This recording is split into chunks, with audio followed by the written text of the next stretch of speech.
2024년 12월 3일은 대한민국에서 민주주의가 습격당한 날입니다. 현직 대통령 윤석열이 비상계엄 내란을 일으켰기 때문입니다. 윤석열이 이러한 비상계엄 내란을 일으켜서 대한민국의 민주주의를 쳐내려고 하는 이런 꿈을 꾸고 이런 것을 시도할 수 있었던 것은 바로 우리가 살고 있는 이 시대가 그렇기 때문입니다. 우리 한반도에는 오래전부터 정치 체제가 있어 왔죠. 왕정이라고 하는 게 있었습니다. 주권이 왕에게 있는 군주 주권이라고 하는 왕정이 있었고, 이것은 전제 정치였습니다. 전제 정치라는 것은 국가의 권력이 특정인에게 집중되어서 한 사람도 좋고 그룹이어도 12명이어도 좋고 이렇게 집중되어서 국민의 의사나 법률의 통제를 받지 않고 운용되는 정치, 이것을 전제정치라고 합니다. 대한민국은 건국이 될 때부터 민주정치로 건국이 됐습니다. 대한민국 헌법 제1조에서 이것을 규정합니다. 헌법 제1조 제1항, 대한민국은 민주공화국이다. 민주라고 하고 있죠. 헌법 제1조 제2항, 대한민국의 주권은 국민에게 있고 모든 권력은 국민으로부터 나온다. 국민은 총체로서의 국민입니다. 전체 국민. 그러니 이것이 5,000명이 됐든 100명이 됐든 특정인, 특정 그룹에게 권력이 갈 수 없는 겁니다. 이것이 대한민국입니다.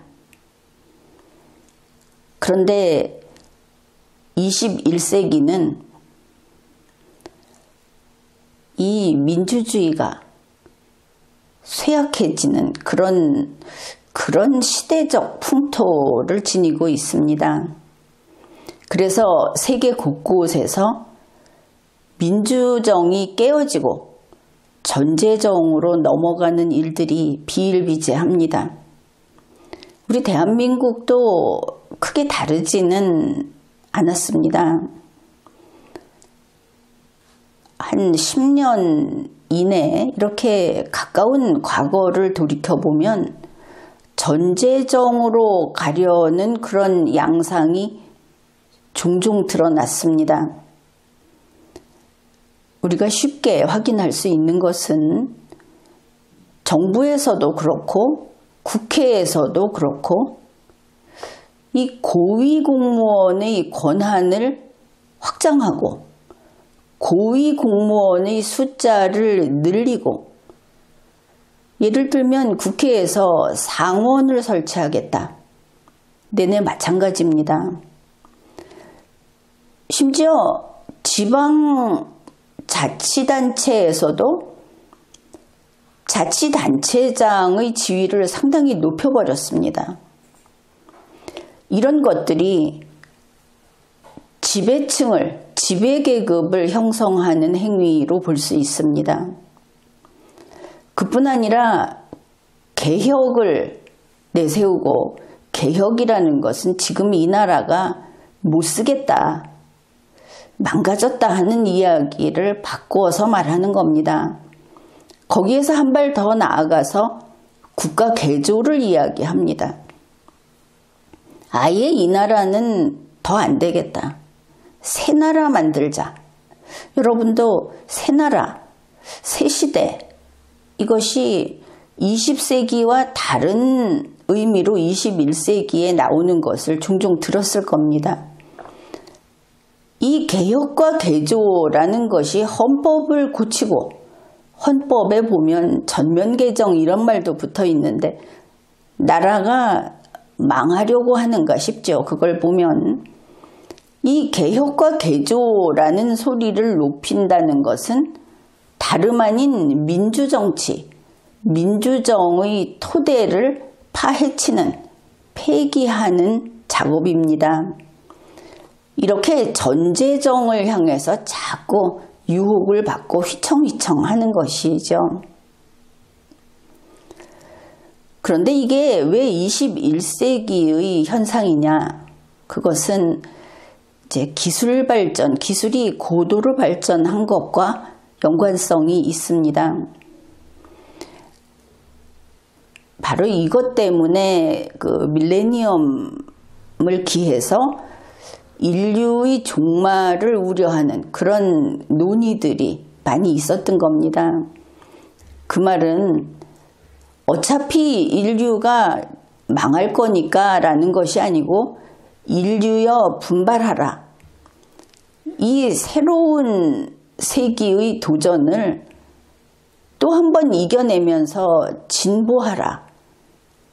이런 뜻입니다. 결국은 이런 것이죠. 이 고도로 기술이 발전하는 시대에 인류가 상대적 퇴화를 맛보게 된다. 기술은 날아가고 인간은 그렇지 못하고, 그것이 인간 능력의 현실적 한계가 드러나게 되는 그런 모습이라고 하겠습니다. 이런 겁니다. 우리 지구에 있는 인구를 전부 이렇게 줄을 세워서 쌓아보면 그 능력과 뭐 이런 것으로 역시 삼각형 모양이 됩니다. 이 삼각형의 상층부, 노랗게 칠을 해놓은 이 부분은 기술이 발전해도 상관이 없습니다. 사실은 기술 발전을 선도하는 집단입니다. AI 시대를 유지 발전시키는 원천이고 사실은 AI의 부모다, 창조자다 이렇게 볼 수 있는 그룹이 이 윗부분입니다. 그런데 이 아랫부분은 AI 시대에 자칫 잘못하면 잉여인간이 될 수 있다. 그런 것이 이 아래쪽입니다. 그래서 세계 각국은 이 윗부분을 늘려가기 위해서 노력을 하는 것이죠. 사실 지금의 민주주의라고 하는 것은 거의 이 윗부분이 전 인구다. 이런 어떤 색안경을 쓰고 민주주의를 이끌어 온 겁니다. 실제는 그렇지 않죠. 그래서 이 밑에 있는 사람들은 완전 경쟁이라든지 또 자립으로 완전 자립이라든지 하는 것이 힘겨운 겁니다. 애초에 그 정도 되지 못하니까. 그러면 이제 AI 시대를 이야기했는데 AI 시대에 선두그룹이 있고 그렇지 못한 다수 상당히 많습니다. 이 비율이. 이제 이들이 앞으로 많은 문제를 겪게 될 것이고 어려운 일도 많을 겁니다.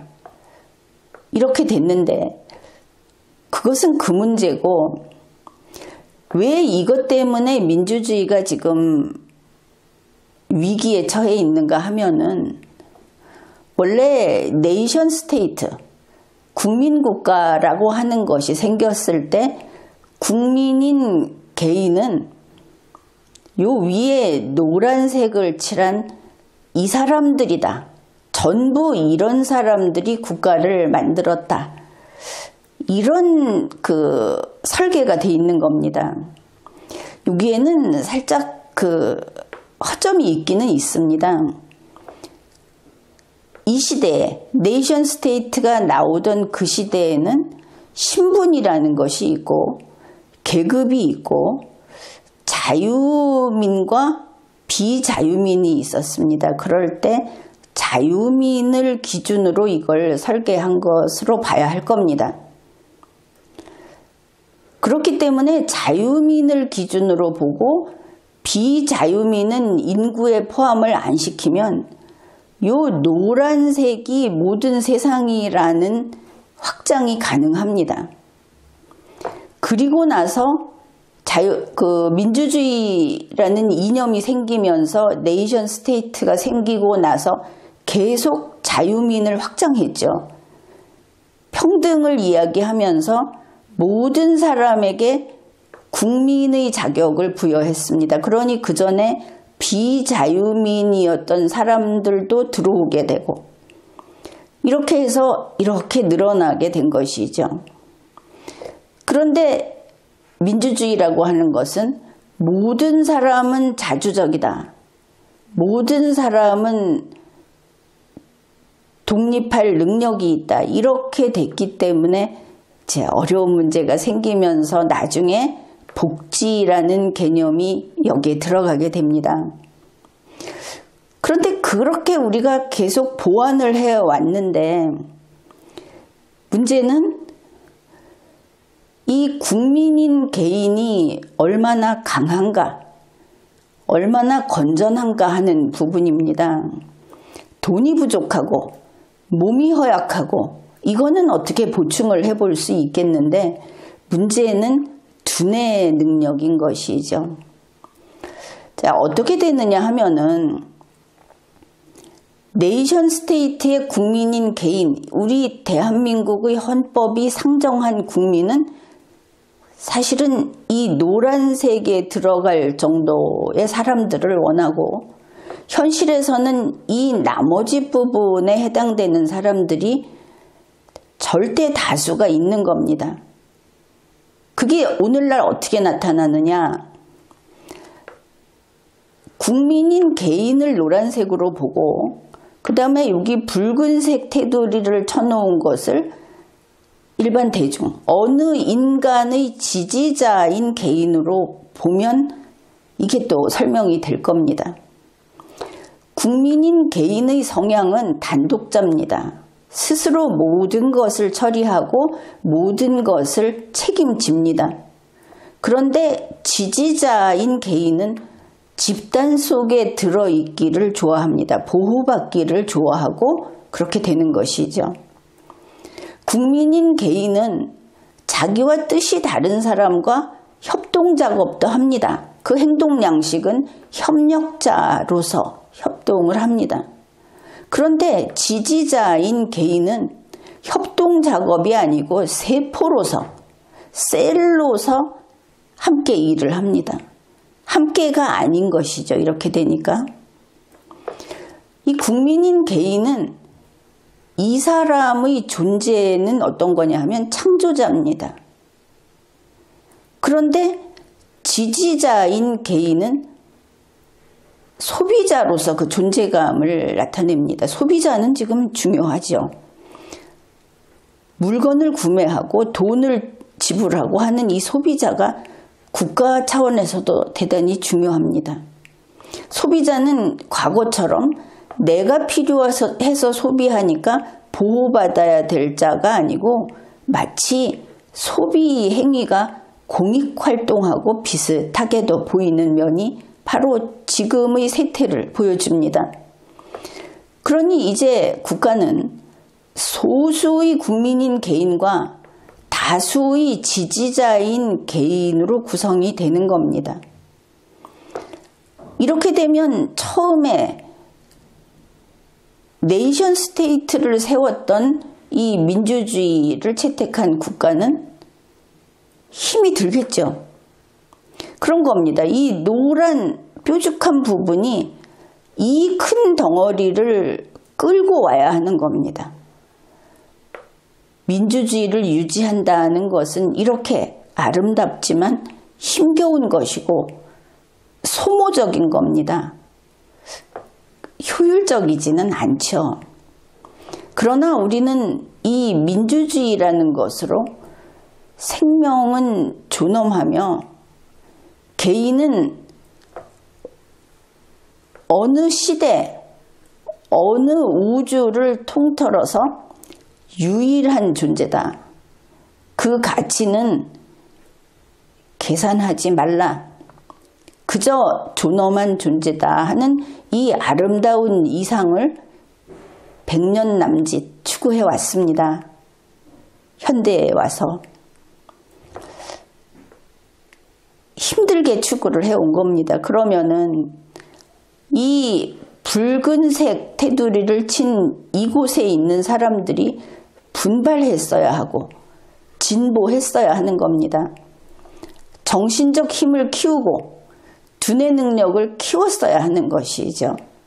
그래서 집단 속에서 누군가가 자기를 돌봐주면 자기는 그 누군가에게 복종해야 된다는 사실을 깨닫고 단독자로 올라섰어야 하는 겁니다.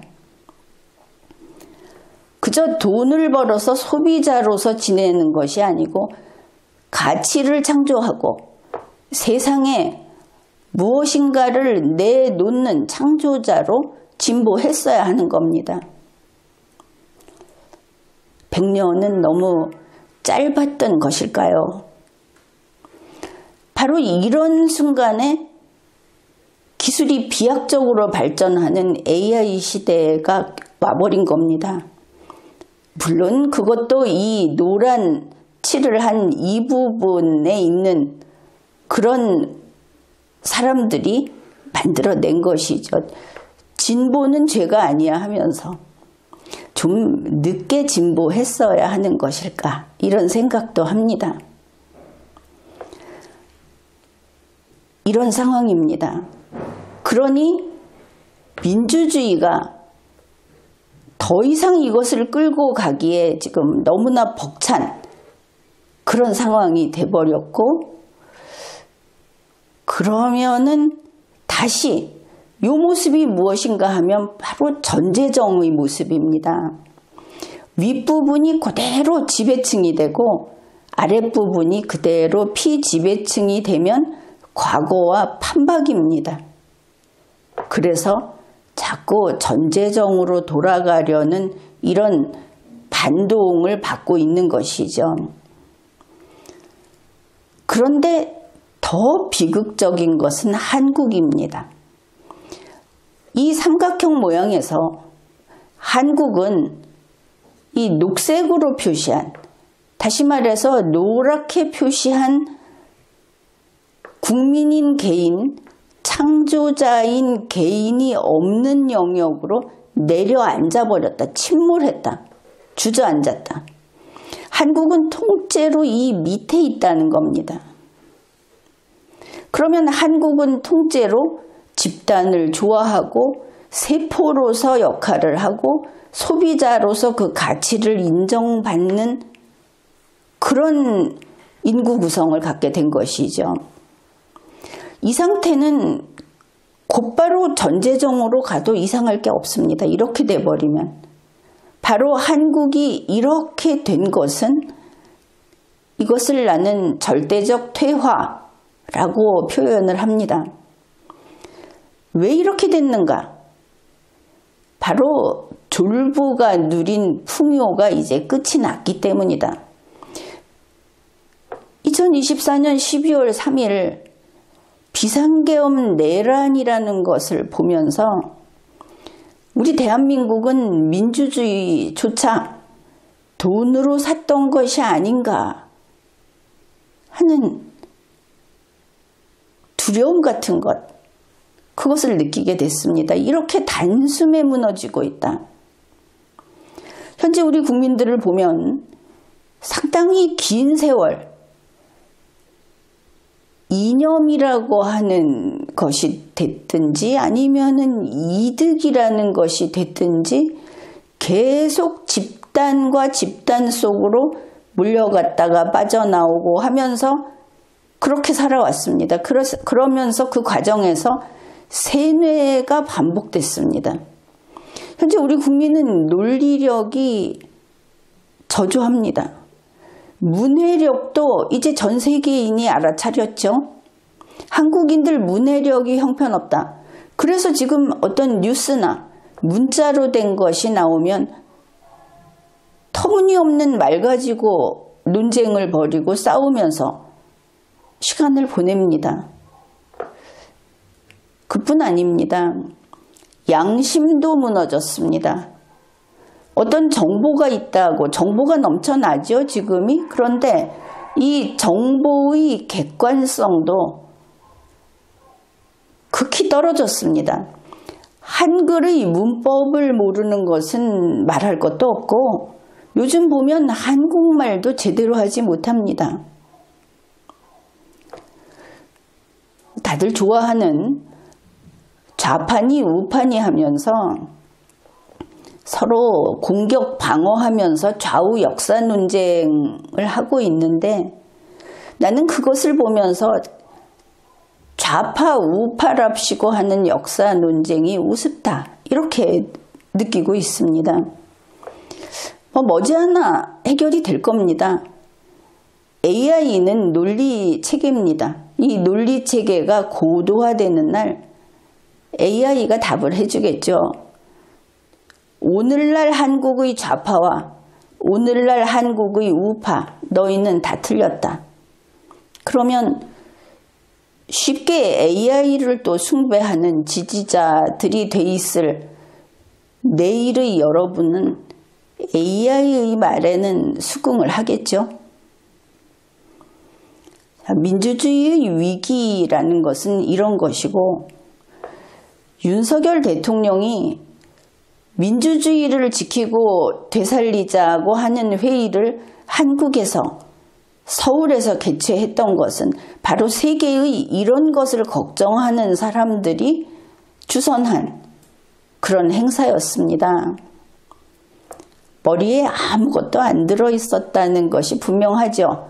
그러니 현직 대통령 윤석열이 비상계엄 내란을 일으킨 거 아니겠습니까? 2025년 2월 27일 영국 이코노미스트 잡지죠. 이코노미스트에서 이제 이런 그 민주주의 수준 이런 것을 측정하는 EIU라는 데서 발표했는데 데모크라시 인덱스 2024 그러니까 2024년 민주주의 지수라는 것을 발표했는데 170국인가 160국인가 하는 그런 여러 나라가 있습니다. 그 중에서 우리 한국이 32위라고 합니다. 중요한 것은 직전 데모크라시 인덱스 2023에서 22위였다가 1년 만에 단번에 10단계가 추락을 한 것이죠. 그런데 이거는 아마 한국의 내부를 몰라서 밖에 나온 것만 보고 측정했을 것이다 이렇게 봅니다. 32위라는 것이 무엇을 나타내는가? 결함이 있는 민주주의라고 합니다. 전부 4단계가 있는데 그 중에 2번째 단계다. 그 앞에는 완벽한 민주주의. 그래서 욕먹기 싫어서 후하게 잡았나 이런 생각도 해봤습니다. 자, 분명히 이야기합니다. 대한민국의 민주주의는 오늘날의 민주주의는 윤석열이 비상계엄 내란을 일으키면서 대통령들이 이렇게 전재정을 향해서 움직여가면서 겨우 완벽한 민주주의에서 2단계로 밀려난 그런 정도가 아니다.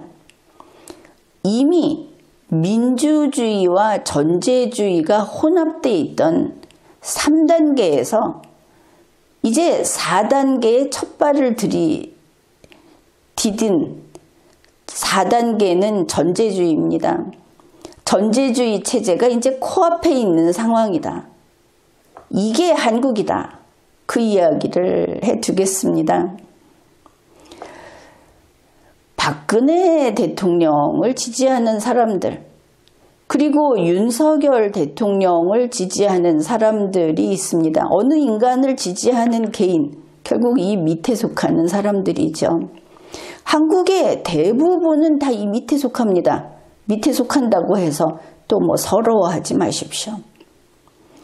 윤석열이 20대 대통령인데 12월 3일 비상계엄 내란을 저질렀습니다. 그랬더니 이 박근혜 윤석열 지지자가 이렇게 말을 합니다. 이재명이 나쁘다.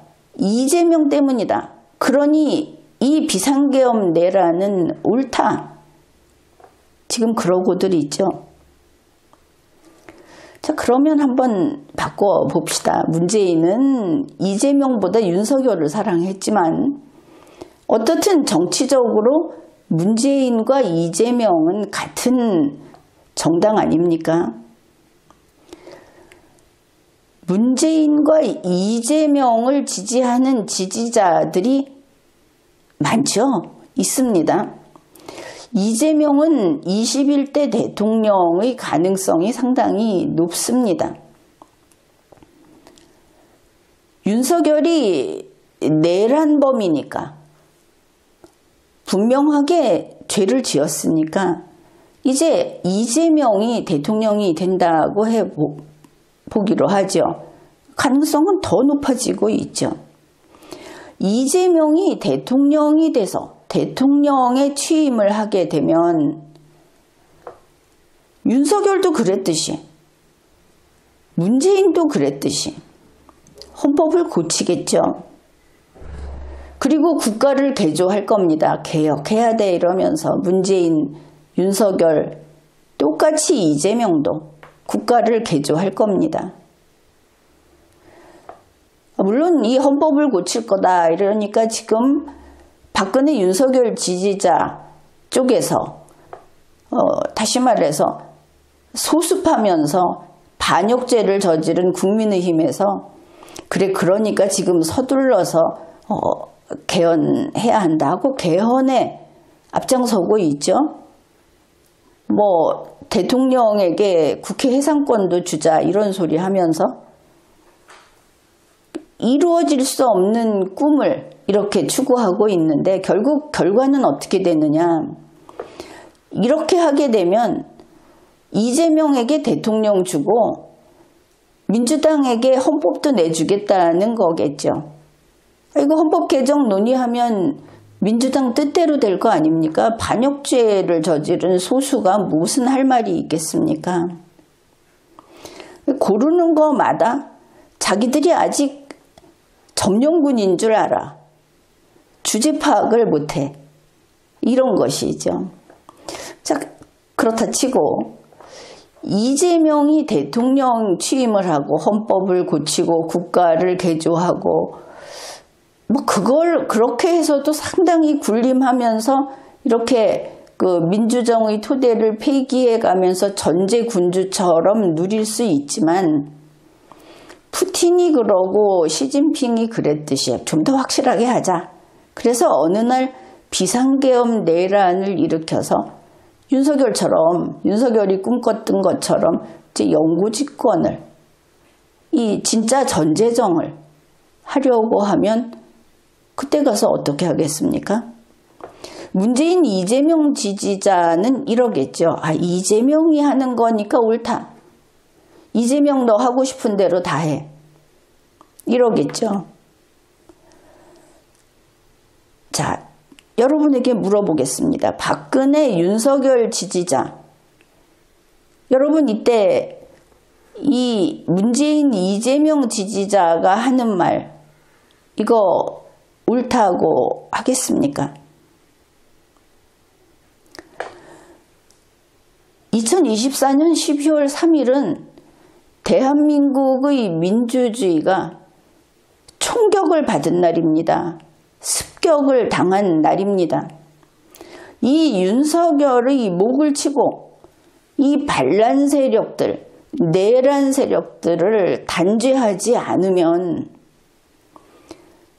이게 이제 지나간 일인데 다가올 내일에, 다가올 미래에 또다시 이 대한민국의 민주정을 쓰러뜨리고 전제정으로 넘어가려는 자들을 단죄할 수 없다 하는 겁니다. 의원 내각제를 하겠다. 대의제가 어떻고 의회 주권이 어떻고 하는 이야기가 대통령제의 결함 때문이 아니라 왕이 되고자 하는 자들과 그러한 토대를 마련하는 정신이 허약한 지지자로서의 개인이 많아진 이 나라의 풍토 때문이다. 민주주의를 지키는 것만이 인간인, 개인인 국민의 존엄성을 존중하고 인간이 귀중한 그런 세상을 이어가는 일인데, 집단에 들어가게 되면 집단을 위해서 너 하나쯤 희생해도 좋아.